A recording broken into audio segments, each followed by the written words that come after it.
ამბის საგანგებო ეთერს კი სტუმრებთან ერთად თამთა სანიკიძე განაგრძობს თამთა საღამო მშვიდობის. საღამო მშვიდობის ნიკა, პირველი არხის სპეციალური ეთერი გრძელდება. ჩვენ დღეს გვეყოლება 6 სტუმარი. გადაცემის პირველ ნაწილში ჩვენი სტუმრები იქნებიან გურამ იმნაძე, იურისტი, სოციალური სამართლიანობის ცენტრის წარმომადგენელი ლონდა თოლორაია, სადამკვირვებლო მისია ჩემი ხმის წარმომადგენელი, ასევე ჩვენ შეკითხვებს უპასუხებენ ექსპერტი ნოდარ კაპანაძე და კოტე ჟღენტი, დიპლომატი. გადაცემის მეორე ნაწილში კი უკვე პოლიტიკოსებს ჩავთავთ პირდაპირ ეთერში. ჩვენი სტუმრები იქნებიან თენგიზ შარმანაშვილი, საპარლამენტო უმრავლესობის წევრი, ქართული ოცნობის დეპუტატი, გიგი წერეთელი, ერთიანობა ნაციონალური მოძრაობის წევრი.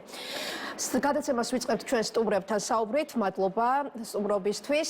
პირველი შეკითხვა მექნება პრეზიდენტის დღევანდელ განცხადებასთან დაკავშირებით. სალომე ზურაბიშვილი მოუწოდებს მმართველ გუნდს, რომ 29 დეკემბრამდე იყოს დანიშნული არჩევნების თარიღი და სწორედ ამ თარიღამდე შეთანხმდნენ ისინი თუ რა პირობებში და რა წესებით ჩატარდება ახალი არჩევნები. რატომ არის აქცენტირებული ასე 29 დეკემბერი? პრეზიდენტმა დღეს რამდენჯერმე გაუსვა ხაზი, რომ 29 დეკემბრამდე უნდა მოესწროს ახალი თარიღის ჩანიშვნა და როგორ ელოდებით შემდგომ, ანუ მოვლენების განვითარებას, რა პროგნოზი გაქვთ, როგორი იქნება ხელისუფლების პასუხი? მმართველი გუნდი ამბობს, რომ მის დღის წესრიგში ახალი არჩევნების ჩატარების საკითხი არ განიხილება. მოგესალმებით, მადლობა საეთერო დროის დათმობისთვის. პრეზიდენტის ინიციატივა, რომელიც გუშინ გაჟღერდა პრინციპში და დღესაც ითქვა უკვე უფრო მეტი დეტალი, აბსოლუტურად გასაგები და ადეკვატური არის არსებული პოლიტიკური რეალობისთვის, იმიტომ რომ როგორი უარყოფის რეჟიმშიც არ უნდა იყვნენ ქართული ოცნების წარმომადგენლები, ფაქტი არის, რომ ქვეყანა იმყოფება მრავალგანზომილებიან კრიზისში. ხო, ეს არის ღრმა პოლიტიკური კრიზისი, როდესაც არჩევნებში ბარიერგადალახული პარტიების, ოპოზიციური პარტიებიდან არავინ არ აღიარებს არჩევნების შედეგებს. ეს არის პოლიტიკური კრიზისი გამწვავებული არის იმითაც, რომ სულ უფრო მზარდი არის საერთაშორისო კრიტიკული შეფასებები არჩევნებზე, იგივე უთოოდირი იქნება თუ სხვა საერთაშორისო მექანიზმები. ხო, IRA-ს ქონდა დღეს ძალიან კრიტიკული დასკვნები, შეფასებები ამ არჩევნების.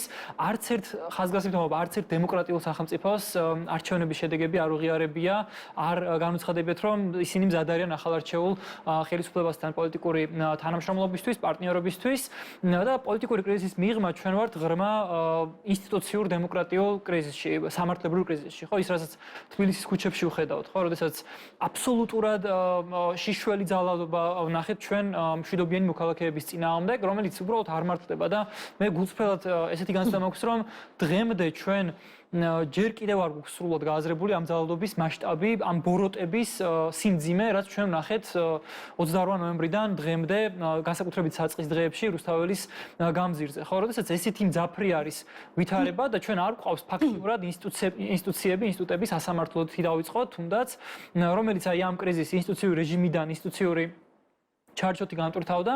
ცხადია, ამ დროს ხელახალი არჩევნები არის ერთადერთი სწორი საკითხი, რომელსაც უნდა აყენებდეს ნებისმიერი პასუხისმგებლობიანი პოლიტიკოსი. რაც შეეხება ვადას, ну ცხადია, ალბათ პრეზიდენტს მეტი არგუმენტაცია აქვს, მაგრამ ყოველთვის მკაფიო ვადები არის მნიშვნელოვანი ამ დროს, რატომ უნდა იყოს კონკრეტული ვადები დაწესებული, იმიტომ რომ რაც უფრო გაჭიანურდება აი ეს შეთანხმებები ამ საკითხებზე, ამ კრიზისს არ უჩანს მოგვარების პრობლემა, ან რაღაც გაწოვის პრობლემა, გაწოვის, როგორ თქვა, რესურსი, პირიქით ეს კრიზისი კიდევ უფრო მეტად გამწვავდება და სანამ ძალიან მძიმე შედეგებს არ მიიღებს ქვეყანა, ამ ქვეყნის თითოეული მოსახლე, ალბათ ჯობია ცხადია დროულად მოხდეს შეთანხმება კონკრეტულ ვადებზე, რა დროსაც პოლიტიკური პარტიები, პირველ რიგში ხელისუფლება აიღებს პასუხისმგებლობას, რომ ეს ქვეყანა რეალურად გამოიყენოს იმ კრიზისიდან, რომელიც დარწმუნებული ვარ საბოლოო ჯამში, თუ კი ვინმეს მოუბრუნდება საუარესოდ, ერთ-ერთი პირველი იქნება ქართული ოცნება. აი ლონდა, თქვენი პროგნოზი როგორი არის, თუ ხელისუფლება უარს იტყვის და არ შედგება დიალოგი ამ შემთხვევაში პრეზიდენტსა და ხელისუფლების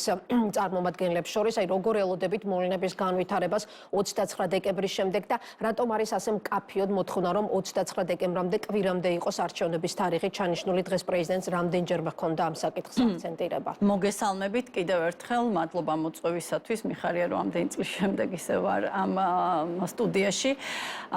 პირველი მეც ვეთანხმები აბსოლუტურად გურამს, რომ ეს არჩევნები უნდა დანიშნულიყო აქამდე და რაც უფრო ჭიანურდება ხელისუფლების მხრიდან ამ ტიპის გადაწყვეტილების მიღება, კიდევ უფრო მეტ კრიზისში მივდივართ. არც ერთი სახელმწიფო ინსტიტუტი ჩვენს ქვეყანაში აღარ ფუნქციონირებს, არ დარჩენილა სფერო, რომელსაც ეს საპროტესტო აქციები არ შეეხო, არ დარჩენილა სფერო, რომელმაც უკან არ დახია, რომელიც უკან არ დახია იმ პროცესებმა, რომელიც ჩვენს ქვეყანაში ვითარდება, ამიტომ გამორიცხულია ხელისუფლებამ არ მიიღოს ეს გადაწყვეტილება 29 დეკემბრამდე თუ მის შემდეგ მას აუცილებლად მოუწევს ამ გადაწყვეტილების მიღება. რატომ? პირველი, იმიტომ რომ ქვეყნის შიგნით არის ძალიან დიდი უნდობლობა ამ პროცესებისადმი და ეხლა ჩვენ რაც არ უნდა პრემიერი გვეუბნებოდეს იმას, რომ 3000 კაცი დგას რუსთაველზე არჩევნებზე, ყველამ ვიცით რომ ეს ასე არ არის და ასობით 1000 ადამიანი დგას ქუჩაში უკვე 26 დღეა და საერთაშორისო წნეხის გაძლება არის წარმოუდგენელი, იმიტომ რომ არც ერთმა დემოკრატიულმა ქვეყანამ არ აღიარა სანქციები, რომელიც უწესდება. გადატვირთვის მოლოდინი აქვს ხელისუფლებას. თუმცა სანქციები, რომელიც მოდის უკვე, ხო, თანდათან მძიმდება, ჯერ იყო სავიზო შეზღუდვები, შემდეგ ამას დაემატა ფინანსური სანქციები და ეუთოდირის დასკვნის შემდგომ, რომელიც იყო ძალიან მძიმე დასკვნა და დღეს კიდევ უფრო მძიმე დასკვნა დაემატა აიერაის დასკვნა, ესენი ორივე არის ძალიან სერიოზული საერთაშორისო დასკვნები, რომლებიცაც აქვს გადამწყვეტი მნიშვნელობა საერთაშორისო საზოგადოებისათვის აღიარებენ, არ აღიარებენ არჩევნებს და თუ აქამდე ვინმეს იოტისოდენა კითხვის ნიშნები ჰქონდა იმასთან დაკავშირებით, საერთაშორისო საზოგადოებაში ეს არჩევნები ჩატარდა თუ არა თავისუფლად და დემოკრატიულად საქართველოში და არის თუ არა ლეგიტიმური. მე ვფიქრობ, რომ ამ ორმა დასკვნამ ამას პასუხი გასცა. ამიტომ სანქციების გაგრძელება ექნება და წარმოუდგენელია ამ ხელისუფლებამ ამ პირობებში შეძლოს ქვეყნის მართვის გაგრძელება. უბრალოდ ეს არის წარმოუდგენელი, აი წარმოიდგინეთ, როგორ შეიძლება იცხოვრო გარემოში, როცა არც ქვეყნის შიგნით და არც ქვეყნის გარეთ არ გაღიარებს აბსოლუტურად არავინ. ამიტომ კიდევ ერთხელ ვიმეორებ, კონკრეტული თარიღები, რა თქმა უნდა, არის მნიშვნელოვანი, იმიტომ რომ ეს ამ პროცესს დასასრული არ უჩანს. თუმცა თუ ეს არ იქნება 29 დეკემბრამდე, ეს აუცილებლად მოხდება უახლოეს მომავალში. და ამ შემთხვევაში თუ სალომე ზურაბიშვილი მან დღესაც გაიმეორა რომ ის რჩება ერთადერთ ლეგიტიმურ პრეზიდენტად და თუ ის უარს იტყვის რომ დატოვოს პრეზიდენტის ადმინისტრაცია, ის შემდეგ რა ხდება, იმიტომ რომ დღეს სალომე ზურაბიშვილმაც არაერთხელ აღნიშნა რომ თქვა არ არსებობს დღეს ქვეყანაში სამოქალაქო დაპირისპირების საფრთხე ამისი საშიშროება. აი ამის შემდეგ 29 დეკემბრის შემდეგ თუ აი ასეთი ვითარება იქნება, როგორ უნდა განვითარდეს პროცესები? პირველი, მე ვფიქრობ, რომ ეს ხელისუფლება ძალიან კარგად, ძალიან მალე დაინახავს კიდევ უფრო მძიმე ნაბიჯებს, კიდევ ერთხელ აღვნიშნავ ამას. ისინი დაინახავენ მათ შორის 29-ის შემდგომ, ვინ აღიარებს მათ ახლად არჩეულ ბრჭყალებში პრეზიდენტს, ისინი ძალიან კარგად დაინახავენ, რომ საერთაშორისო საზოგადოებისთვის არ არსებობს არც ეხლანდელი პარლამენტი და არც ამ არალეგიტიმური პარლამენტის მიერ არჩეული პრეზიდენტი, შესაბამისად კიდევ ერთხელ ვიმეორებ, ადრე თუ გვიან მათ ამ გადაწყვეტილების მიღება აუცილებლად მოუწევს და ჩვენ ყველანი ერთად დავინახავთ, როგორ განვითარდება ეს მოვლენები. არც ხელისუფლება ყველაფერზეა წამსვლელი, პირდაპირ შემიძლია ეს გითხრათ, ჩვენ ვხედავთ ხელისუფლების სრულად არაადეკვატურ რეაგირებას იმაზე, რაც ხდება თბილისის ქუჩებში, ჩვენ ვხედავთ, რომ ხელისუფლება არ ერიდება ასობით ადამიანების თავპირის დალეწვას და ჩვენ ვნახეთ არაადამიანური მოპყრობის ასობით შემთხვევა, 400-ზე მეტი პირი არის დაკავებული საქართველოში 28 ნოემბრიდან დღემდე და 70% და ესეთი მასშტაბი მე არ ვიცი, არ მახსენდება, რომ 70% აცხადებს მის მიმართ არაადამიანური მოპყრობისა და წამების შესახებ. შესაბამისად, ხო, ხელისუფლება აი ამ მეთოდებით იბრძვის და რაც უფრო გააგრძელებს იგი ამ მეთოდების გამოყენებას, ხალხის რეაქცია ხედავთ, რომ იქნება უფრო და უფრო მძიმე. თქვენ მოგაქვთ მოლოდინი, რომ საპროტესტო მუხტი კიდევ უფრო გაძლიერდება მომავალში. აუცილებლად გაძლიერდება. კიდევ ერთხელ ვიმეორებ, აი ეს დაცინვა, რომელიც ჩვენ გვესმის ხელისუფლების წარმომადგენლების მხრიდან, რომ რუსთაველზე დგას 1500 კაცი, რუსთაველზე დგას 3000 კაცი და არც პროპაგანდისტული მედიებიდან ხედავთ რაღაცა კოსმოსიდან გადაღებულ ფოტოებს, რომ ორი კაცი დგას მაშინ, როცა 100,000-ობით ადამიანი დგას რუსთაველზე. რა თქმა უნდა, ხალხში ეს ბრაზი მატულობს და ხალხს აქვს უფლება არ შეეგუოს იმ არალეგიტიმურ რეალობას, რომელიც ჩვენს ქვეყანაში არის. ბატონო გურამ, თქვენთან მექნება შემდეგი შეკითხვა ეუთოდირის დასკვნა რამდენჯერმე ახსენეთ და დღეს ასევე ამერიკის საერთაშორისო რესპუბლიკური ინსტიტუტის ანგარიშიც გამოქვეყნდა. ეუთოდირის შეფასებას რომ მივუბრუნდეთ, მაინც ჩვენ ნახეთ, რომ ხელისუფლებამ და საზოგადოების ნაწილმა ოპოზიციასთან და მესამე სექტორთან ერთად სხვადასხვანაირად წაიკითხა იქ არსებული მთავარი შეფასებები და მიგნებები. იქ არის საუბარი ამ შემთხვევაში იმაზე, რომ არჩევნები იყო კონკურენტული და კარგად ადმინისტრირებული, რაზეც აკეთებს მმართველი გუნდი მთავარ აქცენტს. თუმცა ოპოზიცია საუბრობს დასკვნის იმ ნაწილზე, სადაც საუბარი არის თუნდაც იმ კანონის უარყოფი და ნეგატიურ ეფექტზე, რომელიც ჰქონდა ამ შემთხვევაში ფუნდამენტურ თავისუფლებებსა და სამოქალაქო საზოგადოებაზე, საუბარი არის ზეწოლა, მოსყიდვა, დაშინების ფაქტებზე, რასაც მმართველი გუნდი მიიჩნევს, თქვა, ცალკეულ ინციდენტებად, მათი სიტყვების ციტირებას ვახდენ. ანუ რა გაიგოს ამ შემთხვევაში საზოგადოებამ, არის თუ არა ეუთოოდირის დასკვნა ამ შემთხვევაში ახალი არჩევნების მოთხოვნის ერთ-ერთი საფუძველი, რაც გამორიცხა ხელისუფლებამ სწორედ ამ დასკვნის წაკითხვის შემდეგ. მადლობა თამთა ამ კითხვისთვის და მნიშვნელოვანი საკითხი არის ნამდვილად. მე აქ ლონდა მახსენა ის, რომ ხელისუფლება აბსოლუტურად ყველა საკითხს ცდილობს უბრალოდ რეალობისგან აბსოლუტურად განსხვავებული სურათი აჩვენოს და ეუთოს დასკვნაც, ეუთოოდირის დასკვნაც ამისი მკაფიო მაგალითი არის. მართლაც გულწრფელად და აბსოლუტურად შეგვიძლია და ყველას ვურჩევ მაყურებელსაც მოუწოდებ, რომ წაიკითხოს ეს დოკუმენტი. არის ვრცელი, ძალიან ვრცელი დოკუმენტი და დიდ დროს არ მოითხოვს. ასეთი მკაცრი შეფასება საქართველოს ჩატარებულ არჩევნებს არ ქონია. ეკენ როდესაც საუბარი არის იმ მინიმალურ პოზიტიურ შეფასებებზე ამ დასკვნაში, საუბარი არის წმინდად ადმინისტრების საკითხებზე. მაგალითად ის, რომ ხმისდამთვლელი აპარატები მუშაობდა გამართულად და ხმები დაითვალა სწორად, ხო, აპარატებმა და ამაზე არც ერთ სადამკვირვებლო ორგანიზაცია პრინციპში არც აპელირებს, არც ადგილობრივი და არც საერთაშორისო, რომ მაგალითად ხმისდამთვლელი აპარატები იყო ცუდად ფუნქციონირებადი, ხო? ამაზე არ არის საუბარი, მაგრამ იგივე დასკვნაში მაგალითად საუბარი არის, რომ დაკვირვებადი ისიც, რასაც დააკვირდნენ და რასაც არ დააკვირდნენ, ხო, კიდევ ცალკე პრობლემა არის. დაკვირვებადი უბნების 24%-ში იყო ხმისმცემის ფარულობის პრობლემა, ხო?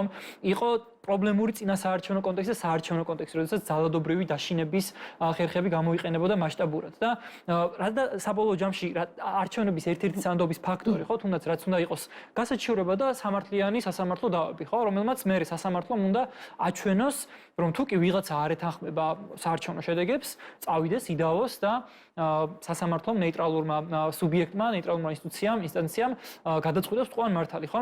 დასკვნაში ესეც ხაზგასმით არის ნათქვამი, რომ ფაქტიურად არ არსებობდა გასაჩივრების ეფექტიანი მექანიზმი ამ შემთხვევაში, იმდენად მიკერძოებული, იმდენად ტექნიკური იყო სასამართლო კონტროლი, იმდენად არაეფექტიანი იყო რეალურად. იმიტომ რომ ჩვენ ვნახეთ მართლაც სასამართლოები ხშირ შემთხვევაში შაბლონურად, ხშირ შემთხვევაში უბრალოდ ტექნიკური მიზეზების გამო არ იღებდნენ სარჩელებს, ან თუ იღებდნენ, მაგალითად უარს ამბობდნენ საქმის რეალურ გამოძიებაზე. მხოლოდ ერთმა მოსამართლემ გაბედა სრულყოფილად ამ საჩივრებთან დაკავშირებული გარემოებების გამოკვლევა, როდესაც ჩაატარა სასამართლო ექსპერტიზა და იქ დადგინდა კიდეც, რომ ხმისმიცემის ფარულობა იყო ნამდვილად დარღვევა. თუმცა ხელისუფლება ამბობს, რომ 76%-ში ეუთოოდირის დასკვნამ ვერ დაინახა ხმის ფარულობის დარღვევები, ამ შემთხვევაში იგულისხმება ის უბნები, სადაც ისინი აკვირდებოდნენ კენჭისყრის პროცესს.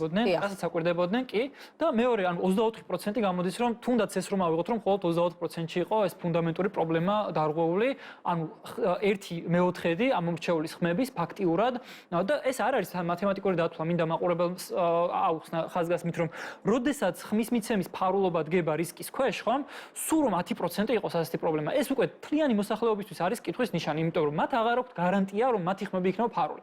სულ რომ 10% იყოს პრობლემური, თლიანი მოსახლეობისთვის ეს უკვე არის შიშის მომგვრელი, რომ მათი ხმები შეიძლება ხვალდაზე მათ წინ დახვდეთ და ამის გამო მათზე განხორციელდეს რაღაც ზეწოლა, შანტაჟი და ასე შემდეგ. ამიტომაც ეს 24% არ არის ხელწამოსაკრავი მონაცემი და სულ რომ მარტო 24%-იც ყოფილიყო, ხომ? ჯერ ერთი ეს არის ამომრჩეულის 1/4 და მეორე მხრივ ფარულობის ამ მასშტაბის დარღვევა რეალურად გავლენას ახდენს თლიანი მოსახლეობის საარჩევნო ნების თავისუფლებაზე, იმიტომ რომ მათ აღარ აქვთ რწმენა იმის, რომ არჩევნები იქნება თავისუფალი, ხო?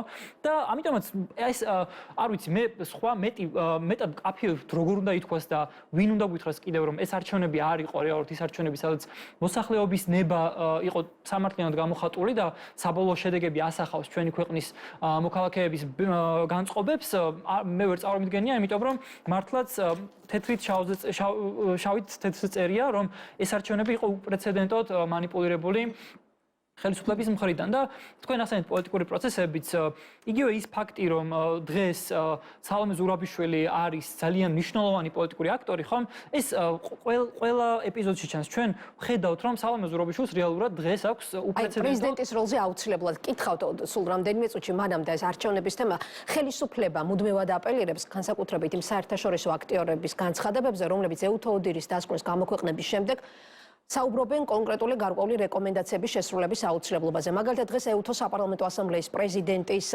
პია კაუმას გზავნილი იყო იხილეთ EUTO ოდირის საბოლოო ანგარიში საქართველოში ჩატარებულ არჩევნებთან დაკავშირებით, როგორც EUTO საპარლამენტო ასამბლეის პრეზიდენტი მოგიწოდებთ, რომ ამ ანგარიშში შემავალი რეკომენდაციები სრულად იყოს შესრულებული.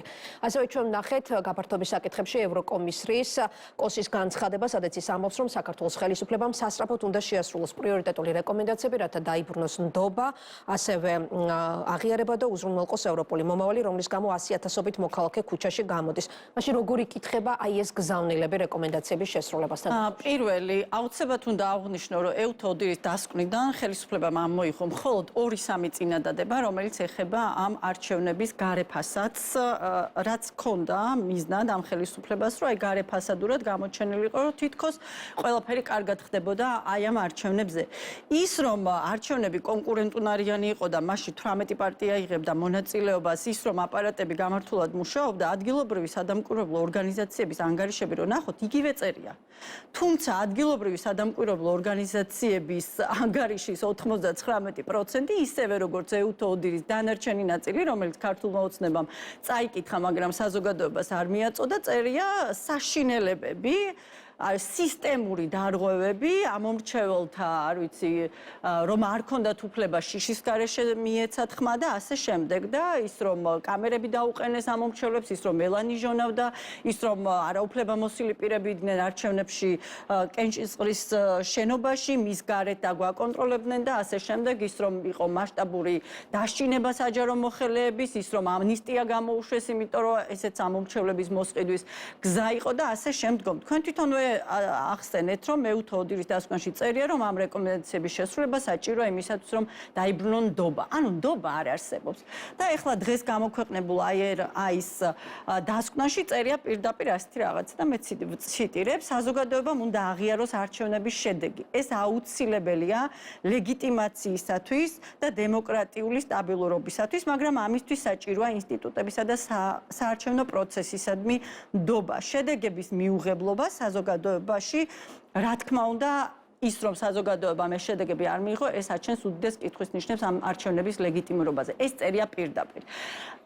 ხელისუფლებას, რომელსაც არ აქვს ნდობა, ხელისუფლება, რომელმაც ამ არჩევნების შემდეგ მიიღო კანონები, რომლითაც უნდა გაყაროს საჯარო მოხელეები, რომლებსაც ჰქონდათ განსხვავებული აზრი. ხელისუფლება, რომელმაც არჩევნების შემდგომ მიიღო კანონები, რომ სრულიად უსაფუძვლოდ შეუძლია თურმე ხვალდაზე ადამიანების დაკავება, რასაც აქამდეც აკეთებდა, მაგრამ ეს ეხლა კანონში ჩაგვიწერა.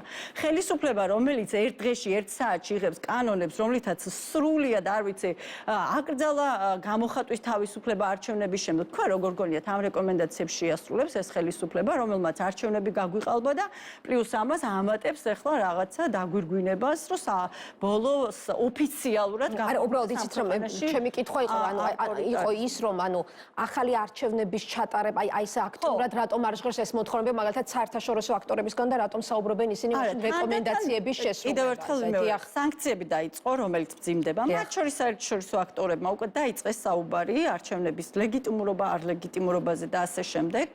ამაზე საუბარი კიდევ უფრო აქტიურად დაიწყება ახლა, უკვე ხელში უჭირავთ EUTO ოდირის დასკვნა, AERA-ის დასკვნა, რომელიც კიდევ ერთხელ ვიმეორებ, არის უმძიმესი და თქვენ თუ ამ დასკვნაში ორ წინადადებაზე მეც ნახავთ პოზიტივს, რომელიც ეხება წმინდა ტექნიკურ საკითხებს, შეგიძლიათ თქვენ თვითონვე გადახედოთ ამ დასკვნას, შესაბამისად ხელისუფლება, რომელსაც ამოწურულია ყველანაირი რესურსი, დიალოგი ის, იმიტომ რომ არავისი არაფერი არ ესმოდა მთელი ამ პერიოდის განმავლობაში, ამ ხელისუფლებამ რა რეფორმები უნდა გაატაროს ამ ქვეყანაში. სრულიად ნდობა წაშლილია ხელისუფლებასა და საზოგადოებას შორის და არ არის დარჩენილი ქვეყანაში არც ერთი ინსტიტუტი, არც ერთი და ეს ჩემთვის ძალიან სამწუხარო ამბავია, იმიტომ რომ მე 15 წელი საჯარო სამსახურში მუშაობდი და მე ყოველთვის მიამაყებოდა, როდესაც მოქალაქე გადიოდა კმაყოფილი საჯარო უწყებისაგან. დღეს თქვენ ასეთ მოქალაქეს ვერ ნახავთ გარდა ქართული ოცნების წარმომადგენლებისა, მათი ოჯახის წევრებისა ხელისუფლებისა ან მათთან დაახლოებული პირებისა, რომლებსაც სხვადასხვა პრივილეგიები აქვთ მიღებული აი ამ ხელისუფლებისაგან. აუცილებლად მინდა გაგახსენოთ 28 ნოემბრამდე განვითარებული პროცესები, სანამ ჩვენ ხელისუფლების გადაწყვეტილებას მოვისმენთ, მანამდე იყო იგივე ოპოზიციონერი ლიდერების მისამართითაც მოქალაქეების მხრიდან პრეტენზიები იმასთან დაკავშირებით, რომ მათ ვერ დაარწმუნეს საკუთარი ელექტორატი, ვერ დაარწმუნეს საზოგადოება არჩევნების შედეგების გაყალბებაში. იქ იყო საუბარი კონკრეტული მტკიცებულებების არ წარდგენაზეც და ნახეთ, რომ 25 ნოემბერს, როდესაც პარლამენტის პირველი სხდომა გაიმართა, მაინც თავად ოპოზიციონერი ლიდერები არ დარჩნენ პროტესტის მასშტაბით კმაყოფილები და შემდეგ უკვე დაიწყეს საუბარი თუ როგორ მივიდნენ ისინი 25 ნოემბრის შედეგამდე. რატომ? მე არ დავეთანხმებოდი საკითხის დასმას, არ მგონია ბოლომდე კეთილ სინდისიერეს ასე საკითხის დასმა, იმიტომ რომ რეალურად ეს უმოვლობა ამ არჩევნებს იმ თავით ჰქონდა უკვე შედეგების გამოცხადების დღესვე და მანამდეც უკვე პროცესში, რაც შეეხება ამ საპროტესტო მუხტის ზრდას, ცხადი ამას ჭირდება, მათ შორის საზოგადოებასთან სწორი ინფორმირებას და პირიქით მე ეს ჩვენი საზოგადოების პლუსად მიმაჩნია, როდესაც ისინი მათ შორის ელოდებოდნენ მტკიცებულებებს და მთელი ამ დროის განმავლობაში ჩვენმა საზოგადოებამ მოისმინა, ნახა უკვე არაერთი ძალიან დამაჯერებელი მტკიცებულება და ზუსტად ამიტომ არის რომ აი ეს უპრეცედენტო რაოდენობის ხალხი დგას რუსთაველზე უკვე მართლა მე ამდენი ხანი ასეთი რაოდენობის ადამიანები მოქალაქეები არ მახსენდება საქართველოში, როდესაც ასეთი პრინციპულობით ითხოვდნენ რაღაც კონკრეტულ საკითხებს. ხომ და მარტო თბილისი არ არის ეს იგივე რეგიონებშიც, ამიტომაც აქ ცალცხა მგონია რომ საზოგადოება დღეს უფრო მეტად იაზრებს და თანხლება იმაზე, რომ ეს არჩევნები არ იყო სამართლიანი. ნუ ოპოზიციის მიმართ კრიტიკულობაში, სკეპტიციზმში, არ ვიცი, ეს არ არის როგორ თქვა, მოულოდნელი, უცხო, სამწუხაროდ თუ საბედნიეროდ ოპოზიციასაც აქვს პრობლემები ძალიან სერიოზული და შეიძლება მოსახლეობა მათ მიმართაც იყოს კრიტიკული. ეს იმას უფრო აჩვენებს რეალურად, რომ ჩვენი საზოგადოება არის გაზრდილი, ჩვენ საზოგადოებას აქვს უფრო პლურალისტული, უფრო მრავალფეროვანი პოლიტიკური ცხოვრების დაკვეთა და ეს მიემართება როგორც ხელისუფლებას, ისე ოპოზიციას, მაგრამ ოპოზიციის მიმართ თუნდაც რაიმე ტიპის კრიტიკა არავითარ შემთხვევაში არ ათავისუფლებს ხელისუფლებას, ხომ იმ პასუხისმგებლობისგან, იმ დანაშაულებრივი პასუხისმგებლობისგან, რაც მას აწევს. ერთი ის, რომ არჩევნები მოიპარა და მეორე ის, რომ ამ უპაროლი არჩევნებისთვის რა ძალადობრივი მექანიზმებიც გამოიყენა ხელისუფლებამ, რომ ეს დაეცვათ, ხომ? იგივე მე მართლა აუცილებლად უნდა ვილაპარაკოთ ამ საკითხებზე, ამ ძალადობაზე, რაც ხდებოდა პარლამენტთან და თხოვნაც მექნება თუ არ ვიცი, მოგიწოდებთ კიდეც რომ მათ შორის მსხვერპლებიც ალაპარაკოთ უფრო მეტად და დაპატიჟოთ და მოიწვიოთ, იმიტომ რომ მნიშვნელოვანი არის რომ ჩვენ მსხვერპლებისგან გვესმოდეს მათი ისტორიები და ეს ადამიანები ეს ისტორიები ჩვენ არასდროს არ არის საკმარისი, იმიტომ რომ ეს ადამიანები ძალიან კარგი და იმედია კიდევ გეყოლებათ ხშირად, იმიტომ რომ საუბარი არ არის ერთზე და ორ ადამიანზე, საუბარი არის ათეულობით ძალიან ძიმე გამოცდილების მქონე ადამიანზე, რომლებიც საუბრობენ ერთი და იგივე ტიპის გამოცდილებაზე. უბრალოდ ზოგიერთი მათგანი არის იღბლიანი, რომ მაგალითად მხოლოდ და მხოლოდ ნეკნები მოტეხეს და ზოგიერთი მათგანი არის ნაკლებად იღბლიანი, რომელიც ძლივს გადაურჩა სიკვდილს და ჩვენ ზოგადად ქვეყანა ვართ ძალიან იღბლიანი, ძალიან გაგვიმართლა, მართლა გულწრფელად და მათ შორის იმ მოძალადე სპეცრაზმელებსაც გავუმართლათ, რომ აი ამ ძალადობრივი ქმედებებით საბედნიეროდ არავინ არ განიცადა რაღაც მძიმესი დაზიანება, ან მით უმეტეს სასიკვდილო დაზიანება, ხო? ეს უბრალოდ იღბლის საკითხი არის, თორე იმგვარი მასშტაბის ძალადობა იყო და ისეთ გამოცდილებაზე საუბრობენ ეს ადამიანები, რომ აქ ძალიან მარტივად შეიძლება და ბევრად მძიმე სურათი გქონოდა დღეს, ხო? და როცა საუბარი არის თან ძალადობაზე, ეს არ უნდა გვეგონოს რომ ეს იყო რაღაც ეპიზოდური ერთი სპეცრაზმელის გადაწყვეტილება და ის რომ ეხლა ვიღაც ერთი სპეცრაზმელი შეიძლება საჩვენებლად დასაჯონ და ამით მორჩება ყველაფერი, ეს იქნება საზოგადოების დაცინვა. ისევე როგორც საზოგადოების დაცინვა არის დღევანდელი შინაგან საქმეთა სამინისტროს ხელმძღვანელობის დაჯილდოებაზე, ღირსების ორდენზე წარდგენა, ნომინირება. ეს არის მართლა უკიდურესი ცინიზმი ამ საზოგადოების, იმიტომ რომ ჩვენ საუბრობთ იერარქიულ უწყებაზე, შინაგან საქმეთა სამინისტრო არის იერარქიული უწყება, სადაც ქვედა რგოლის თანამშრომელი შეუძლებელია მოქმედებდეს ისე, მით უმეტეს ასეთი პატერნი როცა აქვს, ასეთი ტენდენციური ხასიათი როცა აქვს ქცევას, შეუძლებელია ის გადაწყვეტილებას იღებდეს ისე, რომ ამის თაობაზე არ იყოს მინიმუმ ინფორმირებული ხელმძღვანელობა, ხო?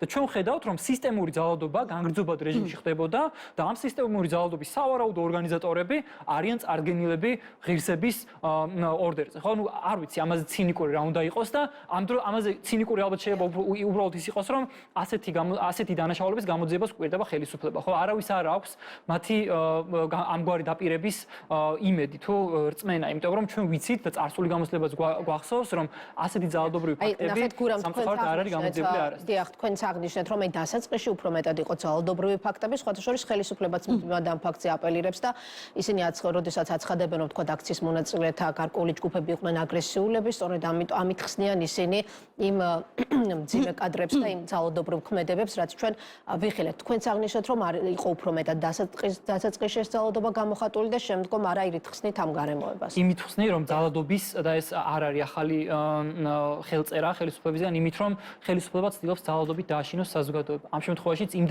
იმდენად საჩვენებელი და დემონსტრაციული იყო ეს ძალადობა, რომ მისი ერთადერთი მიზანი იყო ჩვენი მოსახლეობის შიშებზე თამაში. დაშინება, რომ თქვენ არ იქნებით დანდობილები, რომ თქვენ გაივლით სიკვდილის ზღვარზე, ამიტომაც შეწყვიტეთ აქციებზე სიარული. სხვათა შორის დაზარალებულების უმრავლესობა, მათ შორის იმასაც ყვება, რომ აბა ხვალაც გამოდი აქციაზე. კიდევ ერთხელ, ერთადერთი მიზანი ეს იყო. და აქციის დაზარალებულების აბსოლუტური უმრავლესობა იმასაც ამბობს, რომ უბრალოდ შემთხვევით აღმოჩნდნენ პოლიციის ხელში. ისინი არც წინააღმდეგობას წევდნენ, სროლითაც არაფერს ისროდნენ, არც წამოძახილი ქონიათ, უბრალოდ აბსოლუტურად შემთხვევით აღმოჩნდნენ პოლიციის ხელში, შემდეგ ატარებდნენ კორდონებში და მათზე ძალადობდა სისტემურად ყველა სპეცრაზმელი, ხო? ამიტომაც და ხო საბოლოო ჯამში ეს ძალადობა იმიტომ დაიკლო ბოლო ხანებში, ოღონდ დაკლებაშიც ვიტყვი, გამომარტა 200 გულისხმობ, ხო, უფრო მეტად სტრატეგიული გახდა. იმიტომ დაიკლო, რომ ამან კიდევ უფრო მეტად გააბრაზა ჩვენი მოსახლეობა. ალბათ აქ ვერ გათვალეს ჩვენი საზოგადოების განწყობები, ჩვენი საზოგადოების, არ ვიცი, ღირებულებები თუ დამოკიდებულებები, რომ მათი ბოლომდე შიშით დამორჩილება არ გამოუვა ხელისუფლებას, ხო? თორე ძალადობა გრძელდება დღესაც, ვიღაცებს იგივე ტიტუშკებს ახვედრებენ, ვიღაცებს ემუქრებიან სადარბაზოებთან და ეს გრძელდება. მაგალითად, მე ამ ბოლო დღეებში მქონდა რამდენიმე დაზარალებულთან კომუნიკაცია და ისინი მაგალითად საავადმყოფოდან გამოსვლის შემდეგ იღებენ ზარებს, მუქარებს. მაგალითად, ზვიად რატიანი იზოლატორიდან როცა ჩამოვიდა, როცა დაბრუნდა თბილისში, სახლთან დახვდნენ კიდევ ტიტუშკები და ამგვარად გაუსწორდნენ ფიზიკურად, ხო? ამიტომაც ეს ძალადობა შეიძლება შეინიღბოს მრავალნაირად, მაგრამ ეს იმას არნიშნავს, რომ ხელისუფლებამ აბსოლუტურად უარი თქვა ამ ძალადობაზე. მინდა პრეზიდენტის როლზე კითხოთ აუცილებლად გურამმა დაიწყო ამაზე საუბარი და ორივე თქვენგანთან მექნება ეს შეკითხვა. ხელისუფლება მმართველი გუნდი სალომე ზურაბიშვილის ბოლოდროინდელ განსაკუთრებით 28 ნოემბრის შემდგომ გადადგმულ ყველა ნაბიჯს აქტივობას გზავნილს თუ განცხადებას განიხილავს დესტაბილიზაციის და არეულობის გამოწვევის მცდელობად. გარდა ამისა, საკმაოდ დიდი რეზონანსი და გამოხმაურება მოჰყვა იგივე ლელო ძლიერი საქართველოს ლიდერის მამუკა ხაზარაძის გუშინდელ გზავნილსაც, როდესაც მან მიმართა ჯარს და მოუწოდა, რომ ინაუგურაციაში მონაწილეობა არ მიიღონ და არ დაემორჩილონ ახალ პრეზიდენტს. აი ამ გზავნილებს და მოწოდებებს როგორ შეაფასებდით და პრეზიდენტის როლი, მოქმედი პრეზიდენტის როლი სალომე ზურაბიშვილს გულისხმობ, როგორ გესახებათ მთელ ამ პროცესში? პირველი, ამ ქვეყანაში დესტაბილიზაცია თუ ვინმე შეაქვს, ეს არის ხელისუფლება, რომელმაც აბსოლუტურად ყველა ინსტიტუტი გამოიყვანა მწყობრიდან. ამ ხელისუფლებამ რაც დამართა ყველა ინსტიტუტს, რომელიც საქართველოში არსებობდა, მათ შორის დამოუკიდებელ ინსტიტუტებს, ერთ დღეში, ორ დღეში, სამ დღეში კანონები ცვალა, ჩამოანგრია, არჩეული თანამდებობის პირები, ვინც არ მოწონდა სახლში, გაუშვა, ერთპიროვნულად თანამდებობის პირები აირჩია, ვინც მათი პირდაპირ მბრძანებების შემსრულებლები იქნებოდნენ და ასე შემდეგ და ქუჩაში ეს ძალადობები გამართა. აი ეს არის ხელისუფლება, ვისაც დესტაბილიზაცია შემოაქვს ამ ქვეყნის ცხოვრებაში. მე აუცილებლად უნდა აღვნიშნო, სანამ პრეზიდენტზე ვიტყვი, ის 30 სისხლის სამართლის წესით დაკავებული ადამიანი, რომელიც დღეს პატიმრობაში იმყოფება, არც ერთი დაკავებული პოლიციის თანამშრომელი და 30 დაკავებული აქციის მონაწილე. მე აქვე ვიტყვი იმასაც, რომ ზოგადად როცა ამხელა საპროტესტო აქციები იმართება, რა თქმა უნდა შეიძლება იქ ადგილი ჰქონდეს შემთხვევებს, როდესაც აქციის მონაწილეთა მხრიდან შეიძლება ჩადენილი იყოს ან ადმინისტრაციული ან სისხლის სამართლის დანაშაული, მაგრამ დღეს ჩვენ ხელისუფლება გვეუბნება, რომ პოლიციის თანამშრომლები, რომლებიც აი ამ სისტემურ ძალადობას ჩადიოდნენ მთელი ამ პერიოდის განმავლობაში, იმათ არაფერი, მაგრამ აქციის მონაწილეებს მტკიცებულებების გარეშე უპირობოდ ბრალები, უპირობოდ აბსოლუტურად ყველას პატიმრობა და პლუს ამას აი ეს არაფორმალური დაჯგუფებები, რაზეც გურომ ისაუბრა, არაფორმალური დაჯგუფების წევრები ასევე გირაოთი არიან. ამ 30-მდე დაკავებული სისხლის სამართლის საქმეების მონიტორინგის შედეგები წარმოადგენთ დღეს და არც ერთ შემთხვევაში არ არის თქვენ ამბობთ მტკიცებულებები წარდგენილი. ნახეთ, მტკიცებულებები არ არსებობდა ამ ადამიანებისთვის აბსოლუტური უმრავლესობის მიმართ პატიმრობის შეფარდების საფუძველი არ არსებობდა. პროკურორები შუამდგომლობებს პატიმრობების შეფარდების ასაბუთებენ იცით როგორ რომ მოწმეებზე მოახდენენ ზემოქმედებას, წაშლიან ვიდეოკამერებს, რომელ მოწმეებზე მოახდენენ ზემოქმედებას აბსოლუტური უმრავლესობა რო პოლიციის თანამშრომლები არიან ამ სისხლის სამართლის საქმეებზე, ან რომელ ვიდეოკამერების ჩანაწერებს წაშლიან პარლამენტის გამგებლობაში როა, პარლამენტის შენობაზე როა დამაგრებული, ან შინაგან საქმეთა სამინისტროს გამგებლობაში როა, რომელიც ქუჩებში არის დამაგრებული. ამიტომ კიდევ ერთხელ ვიმეორებ, აი ესეთი ცალსახა მიდგომა, როგორ შეიძლება 400 ადმინისტრაციულად წარდგენილი შესესეს მიერ 400-ვე ცნო სამართალდამრღვევად სასამართლომ. როგორ შეიძლება 400-დან ერთ საქმეში არ იყო პრობლემა, 30-დან ერთ საქმეში ვერ დაინახა სასამართლომ პრობლემა. ამ ქვეყანაში ერთ ინსტიტუტს მაინც, აი სასამართლოს და პლუს პროკურატურას დღეს რო ემოქმედა, ჩვენ დღეს ამ კრიზისში არ ვიქნებოდით. დღეს კი არა ზოგადად ჩვენ რო აი ორი დამოუკიდებელი ინსტიტუტი მაინც რო ყავდეს ქვეყანას შერჩენილი, პროკურატურა და სასამართლო, აი ამ კრიზისში ჩვენ არ ვიქნებოდით, იმიტომ რომ მიხედილი იქნებოდა კორუფციაც, გადაცდომებიც და აი ესეთი ზღვარგადასული სახელმწიფო მოხელეები ჩვენ დღეს არ გვეყოლებოდა.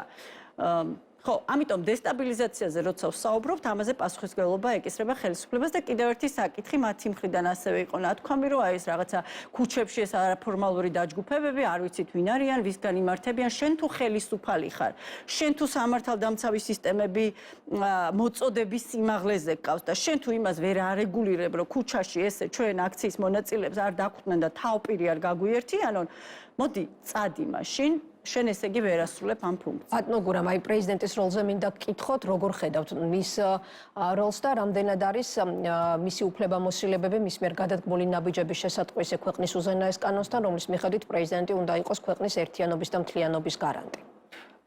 კი, ნამდვილად კარგი კითხვა არის ესეც და მე გულწრფელად თულად მახსენდება კონკრეტული პოლიტიკოსი ბოლო წლების საქართველოში, რომელსაც ამხელა სახალხო მხარდაჭერა ჰქონდეს, ამგვარად ცალსახად სახალხო მხარდაჭერა ჰქონდეს. იგივე პრეზიდენტი, როდესაც აქციებზე მიდის ან ქალაქში ქუჩაში გადის, ხალხში გადის, ჩვენ ხედავთ მის მიმართ რიგითი მოქალაქეების დამოკიდებულებას, ხო და დღეს სალომე ზურაბიშვილს საბედნიეროდ მე ძალიან მიხარია, რომ ასეთი ნდობის მქონე პოლიტიკოსი ყავს დღეს ჩვენ პოლიტიკურ არენაზე, რომელიც იმედი მაქვს, რომ მის პოლიტიკურ ნდობას, აი ამ პოლიტიკურ კაპიტალს არ დაახურდავებს, არ გაფლანგავს და ნამდვილად დღეს სალომე ზურაბიშვილი არის ნამდვილად გამაერთიანებელი და ამიტომაც ცდილობს, რომ ის იგივე ქართული ოცნების მხრიდანაც ბიძინა ივანიშვილიც რაღაცნაირად წამოიყვანოს ამ შეთანხმებაზე და ამგვარად ინსტიტუციურ ფარგლებში მოხდეს პოლიტიკური შეთანხმება იმაზე თუ როგორ გამოვიდეს ქვეყანა პოლიტიკური კრიზისიდან. სალომე ზურაბიშვილი ზუსტად იმას აკეთებს, რასაც მას ქართული კონსტიტუცია ავალდებულებს და მისი კონსტიტუციური მანდატი ავალდებულებს, რომ იყოს ქვეყნის გამაერთიანებელი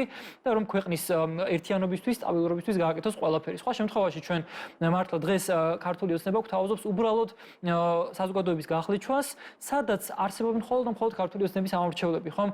ლამის ღიად გვითხრა, რომ ისინი არ არიან სხვა ამორჩევლების ხელისუფლება. ისინი არიან მხოლოდ მათი ხელისუფლება, ვინც არჩევნებზე შემოხაზა 51, ხო და ასე არ არის. ხელისუფლება არის ყველას ხელისუფლება, სალომე ზურაბიშვილიც არის ყველას პრეზიდენტი და ეს უნდა გაიაზროს ყველა. მე ძალიან მწუხარ, რომ ქართულ ოცნებას ეს საკმარისად არ აქვს გააზრებული და ხალხი, რომელიც ლამის უკვე ერთი თვე არის რუსთაველზე დგას, გამოდის მამუკადი მდინარაძე და მართლა ღირსების შემლახავი არის ეს, როდესაც, რა ვიცი, სულ რომ მართლა ის რაოდენობა ადამიანები იყოს და სულ რომ ჩავთვალოთ, რომ 700 ადამიანი დგას რუსთაველზე, ხომ?